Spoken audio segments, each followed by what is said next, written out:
Sayyidah Khadijah itu 2 kali menikah, 2 kali diuji. Menikah pertama suaminya meninggal, menikah kedua bercerai. Baru yang ketiga ketemu dengan cinta sejatinya Nabi Muhammad SAW.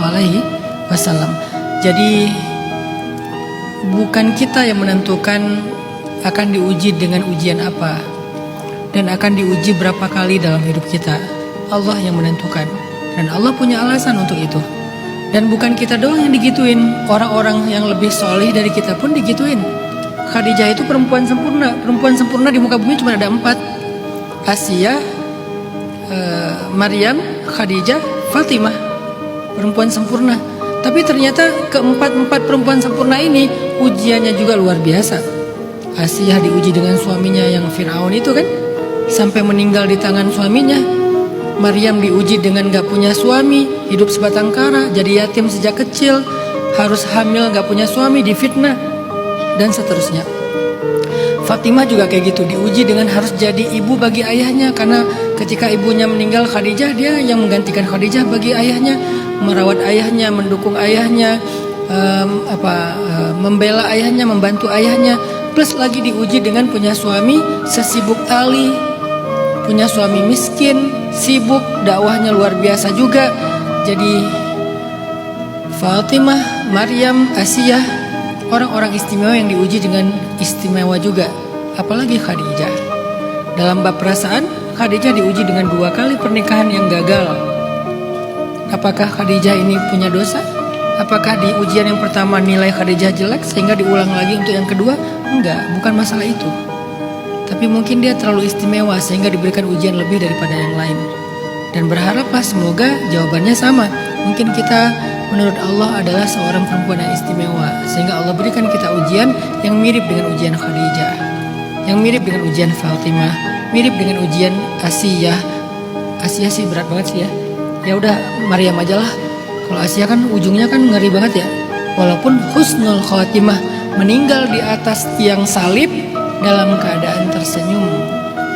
Asia.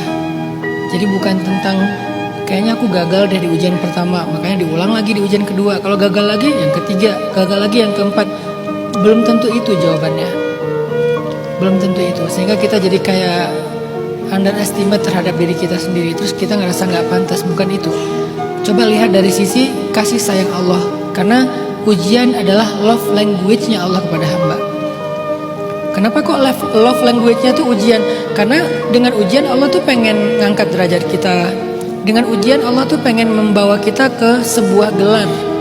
Pengen ngasih kita satu gelar. Namanya gelar sabirun, orang-orang yang sabar. Dan sabar itu puncaknya iman. Dan sabar itu tidak didapatkan dengan duduk dalam majelis ilmu dengan tema sabar. Gak akan jadi sabar. Sabar itu didapatkan dengan melewati ujian. Dan di balik kesabaran ada banyak sekali janji-janji indah dari Allah Subhanahu wa taala. Mungkin Allah pengen bawa kita ke sana.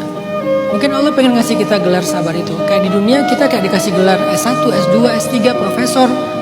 Dan semua itu ada challenge-nya, ada ujiannya. Sampai ke level akademik tertinggi misalnya.